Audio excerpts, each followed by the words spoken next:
What's going on, guys? Welcome to the circus, and today I'm making a video for that little voice inside your head. You know, the one that says, no, there's no way they could be doing that. I mean, that would mean they were faking all kinds of things. No, that can't be it. Oh, yes, it is, and yes, they can. And as I'm about to tell you about this great behemoth that's capable of these amazing deceptions, know that you're talking to a participant of the Great Meme War of 2016. And so I have seen firsthand that all of this stuff that they're capable of is for naught because it just doesn't hold up to the truth. And so let's get into it. This is Anderson Cooper. Anderson Cooper is standing thigh deep in flooded waters as he does this reporting from behind the scenes. What he's doing is a process called framing, and it's meant to intentionally deceive, most often to make the anchor or newsman look as though he's standing in the midst of the danger that they're reporting on. Anderson Cooper, the reporter, also used to work for the CIA, but that's a bunny trail. The point is that framing is a very simple concept that has dire consequences when applied to mass media.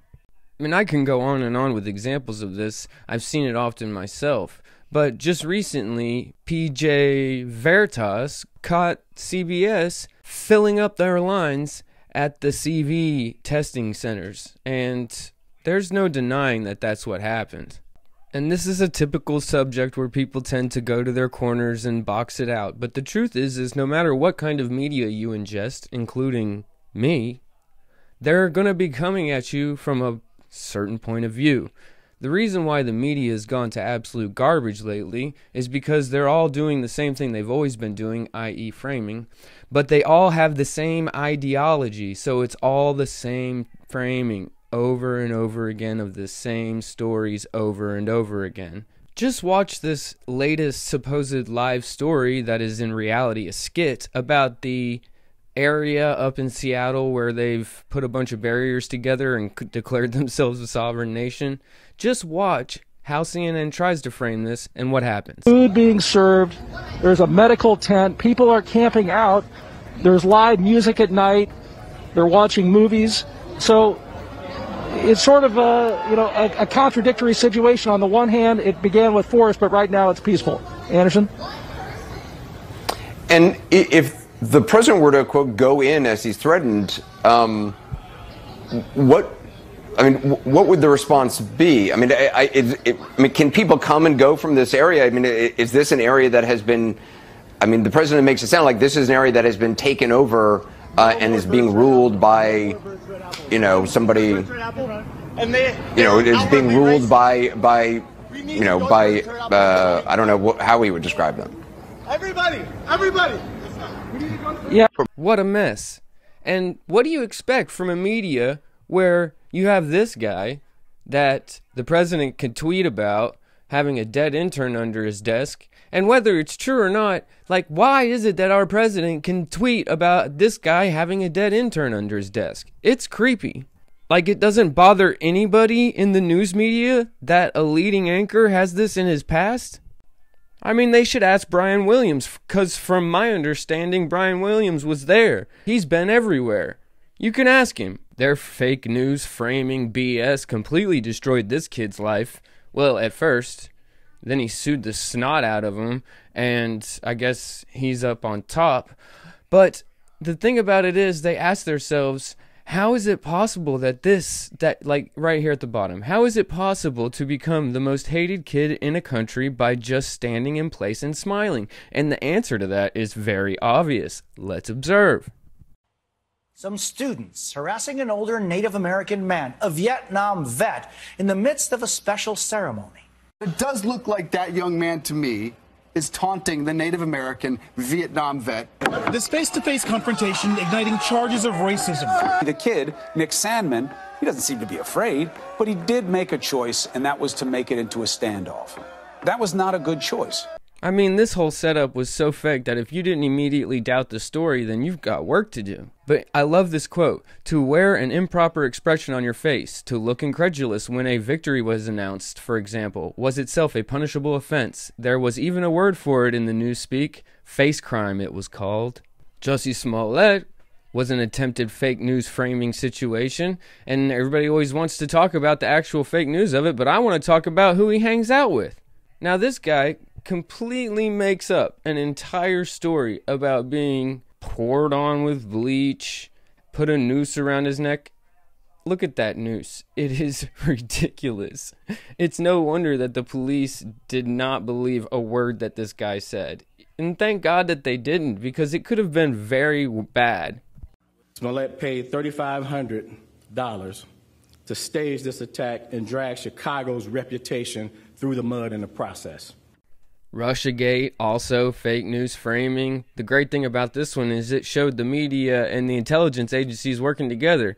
If you can't tell that there's something coming after the riots, and the people who came up with the Russia collusion, the Ukraine collusion, the COVID scare, the riot scare are not enacting a pattern of plans, I don't know what to tell you.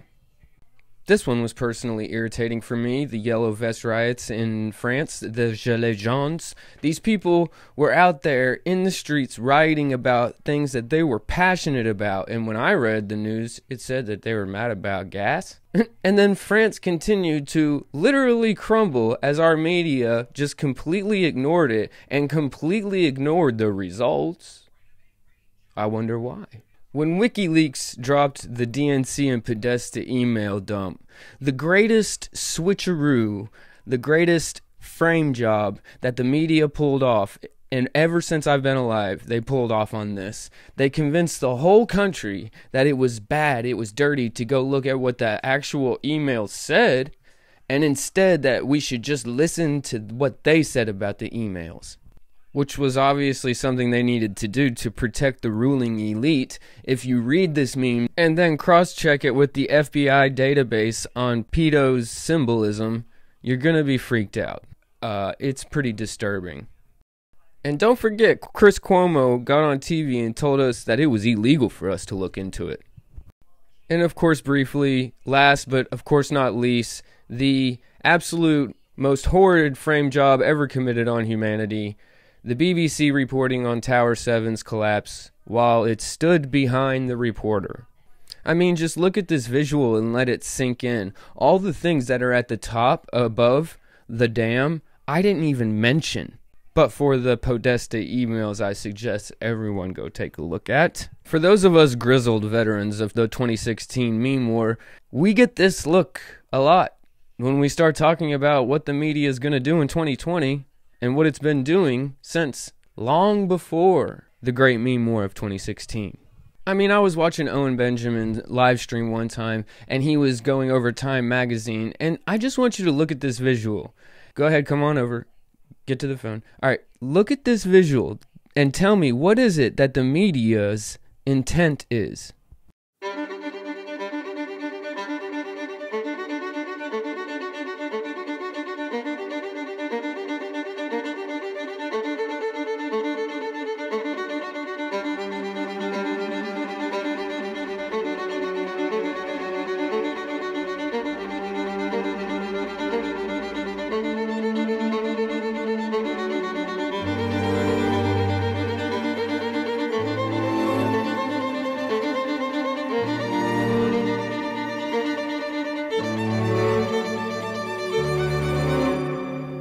I'm sorry, but if I didn't let that play out on the chicken, it just wouldn't have been right. The point is, it's starting to seem a little bit like they're telling us what it is we're supposed to be scared of that year. We should stop listening. CNN is fake news. And fake news is destroying meme culture, which is far more important. They've got conservative views being hit by the tech giants.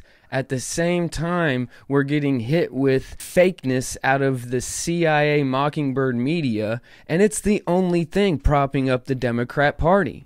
And I want to go through this one last one, and then we'll be done with it. But I wanted to show you this screenshot because the beginning of this is going to be an actual screen recording of a CNN post that they made. And then the second half of it will be an addition that I had to put onto the end of it from a cell phone recording because they've deleted that second part of this interview out of existence. That white guy right there, he's John Gurkovic. Point is, he's a CNN cameraman. And he's being supposedly interviewed here as a random guy after the 2016 election. Okay, so we're going to watch this skit because that's what it is. It's a skit.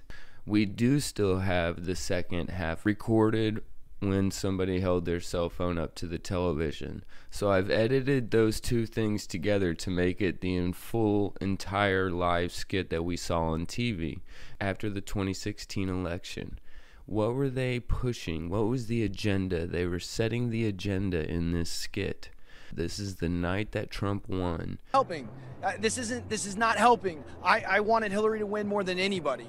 And to stand out here and to not have a call to action and not be specific, that's why we're here where we are now, because we haven't been talking about policy, because we haven't been being specific, because we've been talking about things that don't matter, things that about personality, not policy, and there needs to be a call to action. And I need Hillary to stand up right now and walk in and sue the United States of America and say, back when black people couldn't vote, right?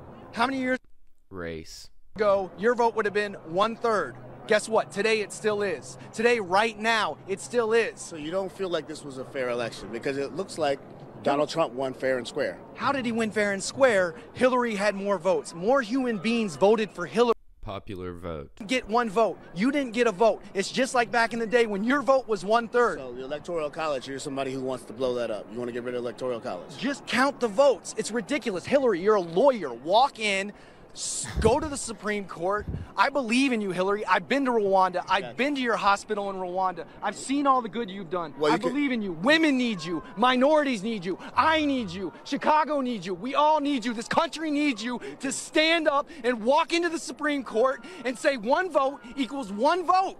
What's wrong with that? What's the debate? You can definitely feel his passion. There's other people out here who feel the same way. At one point, you had people who were blocking this road. Chicago police moved in. Everything has remained peaceful. Like I said, Don, as you see, thousands of people still continue to gather. But like you heard this man, very passionate about the idea. He doesn't want Hillary to stop. Yeah, Brian, you know I used to live there, and I know that guy. That's John Gurkovic. He actually went to Africa with me as a cameraman. But anyway, that's another story. All right, thank you, John. Thank you very much, Ryan. I want to get back to Jason. Jason, you have been covering the Trump team tonight. And of course, right after this, the Anons had his LinkedIn profile and his resume up on the boards pretty quickly thereafter.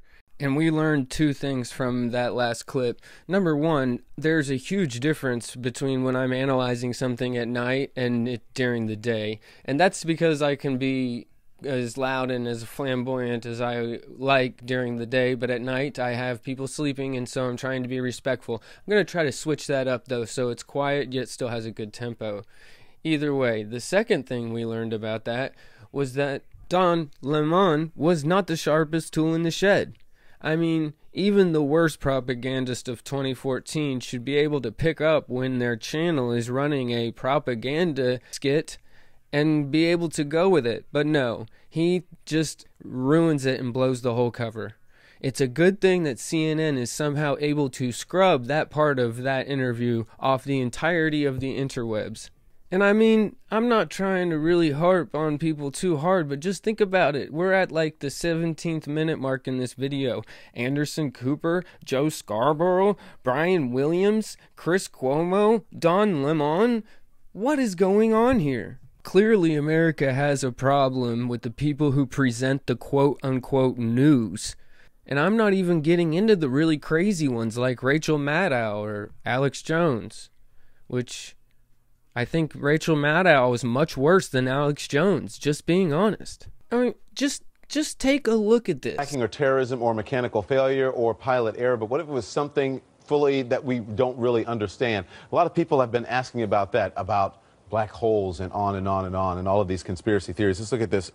Noah says, what else can you think about? Black hole, Bermuda Triangle. And then Deji says, just like the movie Lost. And of course, they're also referencing the Twilight Zone, which has a very similar plot. That's what people are saying. I know it's preposterous, but is it preposterous, you think, Mary? It was at this point Mary knew she was going to have to summon all of that southern charm that she has to answer this question with dignity and grace.